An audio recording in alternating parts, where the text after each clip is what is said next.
Hello दोस्तों, स्वागत है आपका आपके प्यारे से चैनल राइट एकेडमी में। तो फ्रेंड्स, आज हैं हम आपके साथ में एक और नई वीडियो लेकर। तो फ्रेंड्स, आज की वीडियो में बात करने वाले हैं प्रकाश संश्लेषण के बारे में। किसके बारे में? प्रकाश संश्लेषण।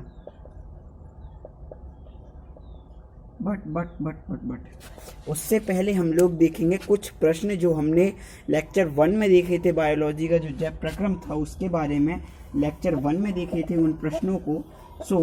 उन प्रश्नों के लिए सबसे पहला क्वेश्चन है आपकी स्क्रीन के सामने, वो है निम्नलिखित में से कौन सा जीव मांसाहारी है। तो आपको बताना है निम्नलिखित में से कौन सा जीव मांसाहारी है। नंबर 1 है आपका गाय, और सेकंड ऑप्शन है आपका चील बाज, और थर्ड ऑप्शन है आपका शेर, और फोर्थ है आपका 2 तथा 3 दोनों।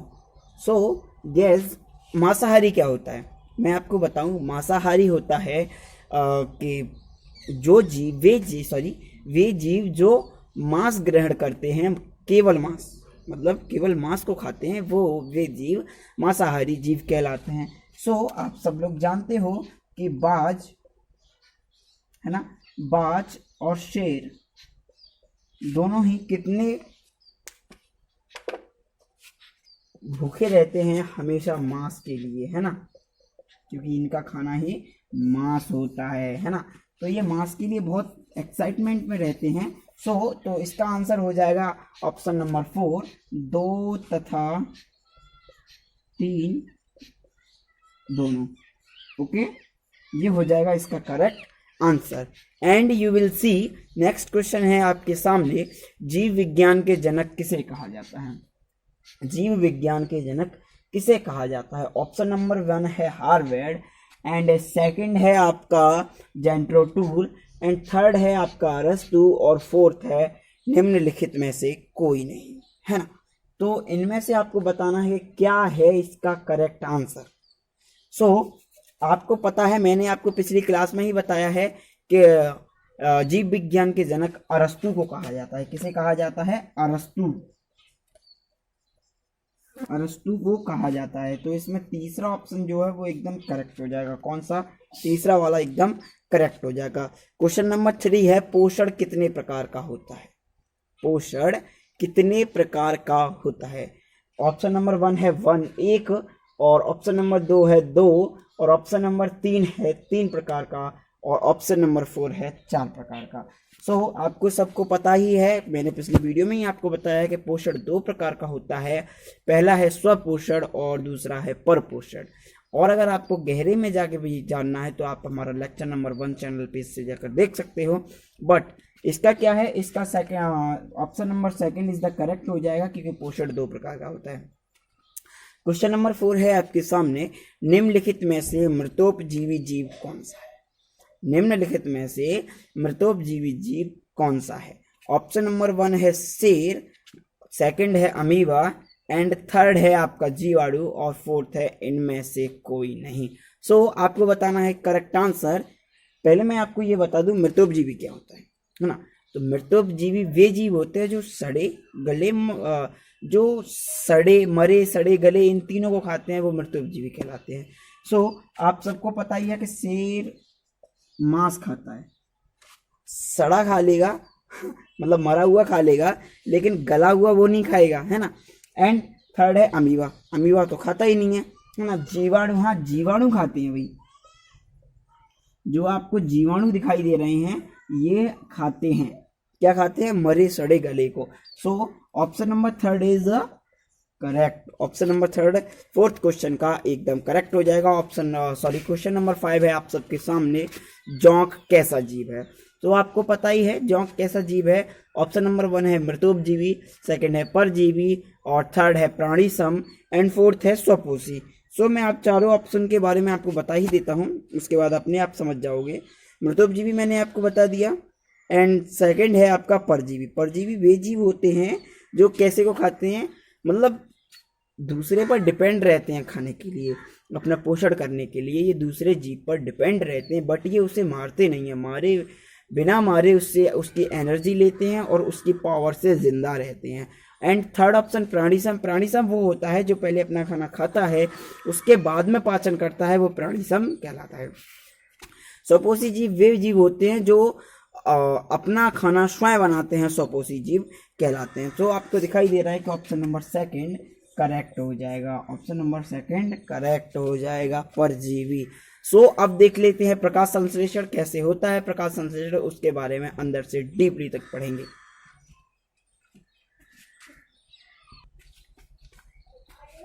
आगे है प्रकाश संश्लेषण, जो आज का टॉपिक है मुख्य रूप से। क्या है प्रकाश संश्लेषण? फोटोसिंथेसिस। मैं आपको सीधे शब्दों में बता दूं प्रकाश संश्लेषण क्या होता है। पेड़ देखे हैं, है ना? पेड़ का रंग हरा क्यों होता है, ये आप पहले मुझे बताइए। पेड़ का रंग हरा होता है उसके हरित लवक के कारण। किसके कारण? हरित, है ना, लवक। इस हरित लवक के कारण पेड़ों का रंग हरा होता है, ठीक है ना। अब देखते हैं प्रकाश संश्लेषण। प्रकाश संश्लेषण क्या होता है कि यह एक प्रकार की क्रिया है। क्या है? कि यह एक प्रकार की क्रिया है। जैसे कि हम लोग अपना भोजन बनाते हैं, वैसे ही पेड़ पौधे भी अपना भोजन बनाते हैं। बट ये कौन सी क्रिया है? प्रकाश संश्लेषण की यह क्रिया है कि यह एक प्रकार की क्रिया है जो पौधों का भोजन, जो पौधों के द्वारा संपन्न होती है, जिसे कौन करते हैं? पौधे करते हैं। और इस क्रिया के द्वारा पौधे अपना भोजन बनाते हैं।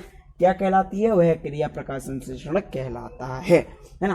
क्या होता है कि प्रकाश संश्लेषण के दौरान क्रिया है जो पेड़ पौधे करते हैं, है ना, और उसके द्वारा वो अपना भोजन बनाते हैं। भोजन बनाते हैं, उसके बाद में कैसे क्रिया होती है उन सभी के बारे में जानेंगे। पहले प्रकाश संश्लेषण का स्थान, मतलब कहाँ पर होता है प्रकाश संश्लेषण, क्या इसका स्थान है, उसी के बारे में। तो प्रकाश संश्लेषण एक पौधा होता है ना। जैसे कि मान लीजिए कि ये हो गई उस पेड़ की जमीन, है ना, और ये खड़ा हो गया अपना पेड़, ये खड़ा हो गया अपना पेड़ मान लेना, है ना। बट छोटा बनाऊं या फिर बड़ा? कोई ना, बेस्ट तो यार मेरे ख्याल से ठीक था तुम्हें सबको बताने के लिए। कोई नहीं, ऐसा ही बना देता हूँ, है ना, समझाना ही तो है। कौन सा हमें आर्ट कंपटीशन में भाग लेना है। ये अब देखो, इसके पास में क्या होती है? पत्ती होती है। पौधा होता है, पौधे के अंदर क्या होती है? पौधे के अंदर होती है पत्ती, है ना। पौधे के अंदर इस प्रकार से पत्ती होती है, और पत्ती को अंदर होता है। अगर हम पत्ती को अगर माइक्रोस्कोप के द्वारा देखेंगे तो हमें उसके अंदर छोटे छोटे से पार्टिकल्स देखने को मिलेंगे, जो क्या कहलाते हैं? हरित लवक कहलाते हैं। इस प्रकार से पार्टिकल्स होते हैं, है ना, ये क्या कहलाते हैं? ये हरित लवक कहलाते हैं।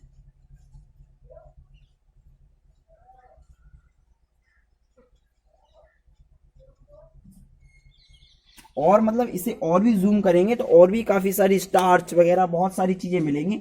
बट अभी ये है कि इसके अंदर कण होते हैं, मतलब यही कण होते हैं जिन्हें हम हरित लवक कहते हैं। क्या कहते हैं? हरित लवक कहते हैं, जिसे इंग्लिश में कहते हैं क्लोरोफिल। क्लोरोफिल,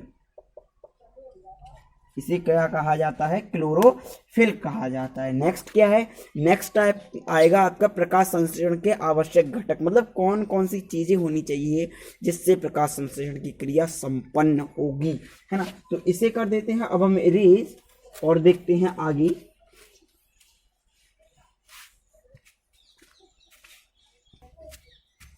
अब है प्रकाश संश्लेषण के आवश्यक घटक, मतलब कौन सी चीजें हैं जो इम्पोर्टेंट हैं प्रकाश संश्लेषण की क्रिया करने के लिए। क्या है? सबसे पहले है सूर्य का प्रकाश, फिर नेक्स्ट क्या है? क्लोरोफिल, फिर है CO2, फिर जल।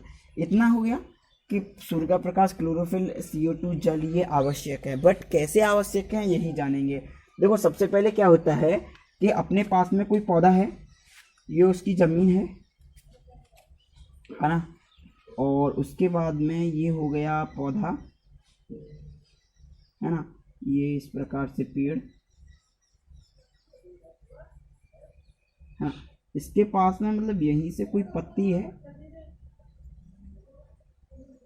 इस प्रकार से ये पत्ती है। अब यहाँ पर क्या है, यहाँ पर है आपके सन। कौन है, सन। अब देखो क्या होगा, कहानी को समझना। ये पेड़ है, ये पेड़ है और ये सन है। जैसे ही सन का प्रकाश आया, जैसे ही सन का प्रकाश आया और इस पत्ती पर पड़ा, है ना, इस पत्ती पर जैसे ही प्रकाश आके पड़ा, उसके बाद जो इसके अंदर क्लोरोफिल के कण थे वो क्या हो गए, एक्टिवेटेड हो गए, है ना, एक तरीके से एक्टिवेट हो गए, क्योंकि ये उत्तेजित अवस्था में आ गए एकदम काम करने के लिए, है ना। जैसे ही प्रकाश आया ये एकदम उत्तेजित अवस्था में आ गए और कार्बन डाइऑक्साइड, ये जो क्लोरोफिल है, क्लोरोफिल के कण वो उत्तेजित हो गए और ये कार्बन डाइऑक्साइड है, इसकी मदद से क्या बना, इसकी मदद से इस पूरे पेड़ का खाना बना। क्या बना, कार्बन डाइऑक्साइड है वो क्या, भोज्य पदार्थ बनाने में मदद करती है, इसका खाना बनाने में मदद करती है। और जल के अपघटन से, अपघटन क्या होता है, अपघटन होता है टूटना, है ना। H2O आप देख रहे हो, H2O, है ना। अगर इससे अगर हम H हटा दें, वाटर तो ये ले जाएगा ना, वाटर तो ये पेड़ ले लेगा ना, है ना, हाइड्रोजन ये पेड़ ले लेगा और बचेगा केवल ऑक्सीजन। ऑक्सीजन क्या होती है, बाहर निकल जाती है, ऑक्सीजन बाहर निकल जाती है। इसी कारण से कहते हैं कि पेड़ लगाओ जीवन बचाओ, है ना, पेड़ लगाओ जीवन बचाओ, क्योंकि पेड़ क्या है, प्रकाश संश्लेषण की क्रिया करते हैं और क्रिया के बाद में ऑक्सीजन बाहर निकाल देते हैं। बट जो प्रकाश संश्लेषण की क्रिया होती है वो नाइट में उल्टी पड़ जाती है ना, क्योंकि नाइट में तो प्रकाश संश्लेषण की क्रिया होएगी नहीं, क्योंकि सूर्य नहीं होगा, प्रकाश नहीं होगा। सो नाइट में क्या होता है कि नाइट में पेड़ कार्बन डाइऑक्साइड ग्रहण करने की बजाय O2 ग्रहण करता है और CO2 रिलीज करता है ना। इसीलिए कहते हैं कि रात को पेड़ के नीचे सोना हानिकारक हो सकता है। सो यही अपघटन थे, इन्हीं के कारण सूर्य प्रकाश पेड़ एक प्रकाश संश्लेषण की क्रिया करता है। अब देखते हैं पूरी क्रिया विधि कैसे होती है, प्रकाश संश्लेषण की क्रिया कैसे मैं आपको पूरा लिखाता हूँ। वो लिखना आवश्यक है, लेकिन मैं आपसे कह रहा हूँ जो जो मैं लिखता जाता हूँ वो आप लिखें, क्योंकि आपके समझने के लिए ये सब इम्पोर्टेंट है। और प्रकाश संश्लेषण अगर एग्जाम में आता है तो केवल और केवल 6 नंबरों के लिए आता है, इसलिए आज की क्लास बहुत इम्पोर्टेंट होने वाली है।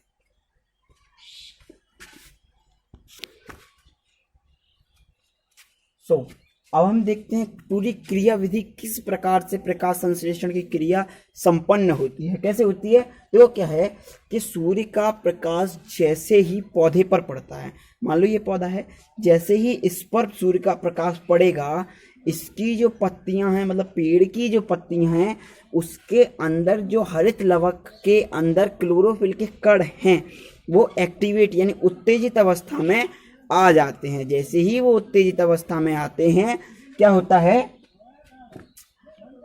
और सौर ऊर्जा को रासायनिक ऊर्जा में परिवर्तित कर देते हैं। जैसे सूर्य का लाइट है उसे ही सौर ऊर्जा कहते हैं, उसे रासायनिक केमिकल एनर्जी में परिवर्तित कर देते हैं। और जैसे ही सौर ऊर्जा रासायनिक ऊर्जा में परिवर्तित होती है, प्रकाश संश्लेषण की क्रिया शुरू हो जाती है। अब क्या हुआ, उसने कणों को मतलब अवशोषित करके प्रकाश, और उसने वहां से भेज दिया कि भाई मेरा काम पूरा हो गया, अब आप आगे कीजिए। और फिर क्या होता है कि जैसे ही कार्बन डाइऑक्साइड क्या होती है, कार्बन डाइऑक्साइड पौधे के भोज्य पदार्थ बनाने में मदद करती है। कार्बन डाइऑक्साइड की मदद से जो पौधा है वो अपना खाना बना लेता है, और उसके साथ में जल के अपघटन से ऑक्सीजन बाहर निकल जाती है। यहीं से आपकी प्रकाश संश्लेषण की क्रिया संपन्न हो जाती है। सो ये इतना सारा बहुत ही इम्पोर्टेंट है। सो इसे आप अपनी फेयर में नोट करें, और हो सके तो थोड़ा बहुत याद करें। मैं ये नहीं कह रहा हूँ कि रट्टा मारें, रट्टा कभी मत मारो। किसी भी चीज़ को समझोगे तभी आपको अच्छे से सफलता प्राप्त होगी, है ना। सो आप इसे रट्टा ना मार के केवल 1 या 2 बार पढ़ेंगे, आपको समझ में क्लियर से आ जाएगा कि क्या होता है प्रकाश संश्लेषण। आगे देखते हैं इसका मतलब आपके माइंड में एक सवाल होगा कि जो ये पौधे हैं वो भोजन के रूप में क्या बनाते हैं, उसी के बारे में आगे लिखने वाले हैं कि वो अपना भोजन कैसे किस समीकरण के द्वारा बनाते हैं और क्या समीकरण है वो और क्या नाम है उस उनके भोजन का, है ना। तो वही आगे देखेंगे।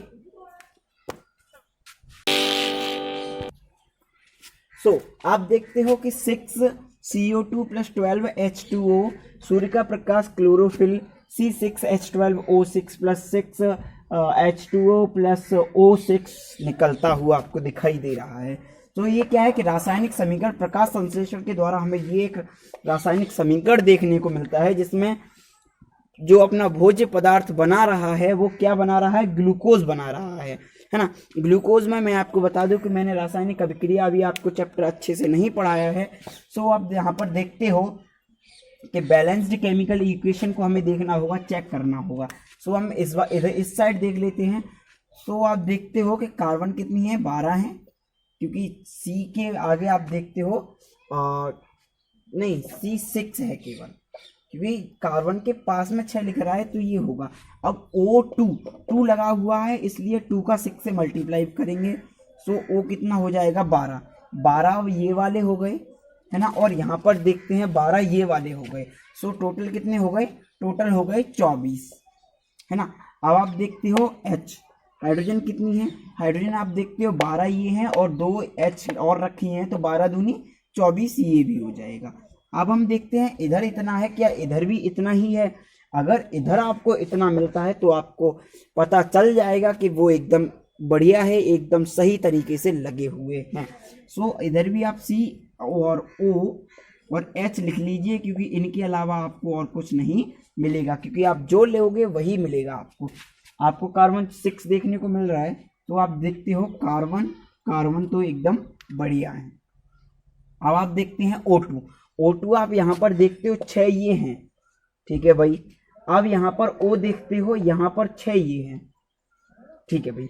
अब यहाँ पर कितने हैं, 2 ये हैं, 6 ये हैं, दोनों का मल्टीप्लाई करेंगे 12 हो जाएंगे। तो टोटल ऐड करने के बाद कितना आया, 24, है ना, 24। आप देखते हो कि 24, तो ये और ये इक्वल हो गए। अब देखते हैं हाइड्रोजन के बारे में। हाइड्रोजन कितनी है, हाइड्रोजन आप देखते हो कि यहाँ पर आपको 12 देखने को मिल रही हैं, 12, यहाँ पर 6 दूनी 12, यानी यहाँ पर भी आपको 12 देखने को मिल रही हैं, तो 12 12 24, मतलब ये भी हमारी इक्वल है। यानी कि जो हमारा समीकरण बना है वो एकदम बढ़िया है। ग्लूकोज मिला है हमें पौधे को खिलाने के लिए। बट आपने देखा है, मतलब आपने नहीं देखा है, मैं आपको बता रहा हूँ कि जो आप पत्ती देखते हैं, है ना, जो पत्ती होती है, मैंने अभी आपको बताया पत्ती के अंदर क्या होता है, हरित लवक होता है, हरित लवक होता है, जिसमें क्या है, क्लोरोफिल के कण पाए जाते हैं। क्या पाए जाते हैं, क्लोरोफिल के कण। अब हम क्या करेंगे, इसमें से किसी एक कण को खोलकर देखेंगे उसके अंदर क्या है। उसे भी देखते हैं कि उसके अंदर क्या है। आप देखते हो कि एक हमने हरित लवक का कण उठाया, है ना, उसके अंदर आपको 2 चीजें देखने को मिलती हैं। हमने उसका कण खोला तो हमें मिला कि उसके अंदर हमने देखा कि एक कण ये हमने खोल लिया है, किसका, हरित लवक के, क्लोरोफिल का। उसके अंदर हमने देखा कि उसके अंदर हमें 2 अलग अलग संरचनाएं मिली, है ना, 2 अलग अलग संरचनाएं मिली। ये आपको गोल है, ये मैंने उससे दर्शा दिया है। इसे कहते हैं ग्रेना, इसे कहा जाता है स्ट्रोमा। अब ये क्या चीज होती है, इसके बारे में हम लिख लेते हैं थोड़ा। ये लास्ट पड़ाव है, इसे और समझ लेंगे, प्रकाश संश्लेषण की क्रिया पूरी खत्म हो जाएगी। हम उसके बारे में थोड़ा सा लिखते हैं और आपके समक्ष रखते हैं।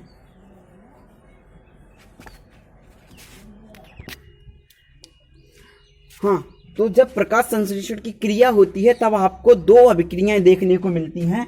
पहला है प्रकाशीय अभिक्रिया, दूसरा है अप्रकाशीय अभिक्रिया।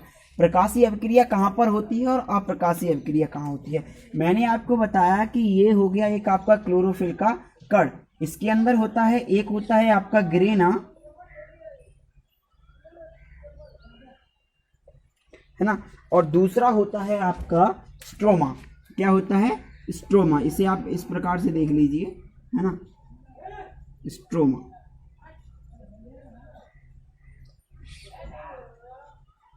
इसे मैं लिख लेता हूँ, इसे लिख देता हूँ स्ट्रोमा और इसे लिख देता हूँ मैं ग्रेना, है ना। आप देखते हो कि ये दो जो अभिक्रियाएं होती हैं, ये जो अभिक्रियाएं होती हैं उसमें से प्रकाशीय अभिक्रिया करता है आपका ग्रेना, रेड वाला।